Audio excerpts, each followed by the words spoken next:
మహాశివరాత్రి నాడు పాటించే ప్రతి చిన్న నియమం కూడా శివానుగ్రహానికి కారణమవుతుందని శాస్త్రాలు చెప్తున్నాయి. ఈ పవిత్రమైన రోజున సూర్యోదయానికి ముందే లేచి తలస్నానం చేసి శుచిగా ఉండాలి. ఆ రోజంతా కోపం లేకుండా ప్రశాంతంగా ఉండడం అత్యంత ముఖ్యం. ఎవరితో మాట్లాడినా శివ శివ అనే నామస్మరణతో పిలిస్తే మన వాక్కు పవిత్రమవుతుంది. గురువును శివస్వరూపంగా భావించి నమస్కరించడం మహాపుణ్యఫలమిస్తుంది. భస్మధారణ కూడా ఈరోజు ప్రత్యేకం. ముఖ్యంగా మగవారు నుదుటిపై, భుజాలు, నాభి ప్రాంతంలో విభూతి ధరించడం శివస్మరణకు గుర్తు.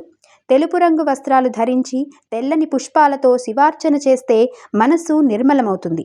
నైవేద్యంగా కొబ్బరి అన్నం, పాయసం వంటి శుభప్రదమైన తెల్లని పదార్థాలు సమర్పించడం శ్రేయస్కరం. మనసు, మాట, శరీరం ఈ మూడు శుద్ధిగా ఉండాలన్నదే ఈ ఆచరణ వెనుక ఉన్న రహస్యం. మహాశివరాత్రి అనేది ఒక రోజు మాత్రమే కాదు, మన జీవన విధానాన్ని మార్చే ఆధ్యాత్మిక అవకాశం కూడా. మహాశివరాత్రి రోజున భక్తి శ్రద్ధలతో శివపూజ చేస్తే ఆ పరమేశ్వరుని అనుగ్రహం తప్పకుండా లభిస్తుంది.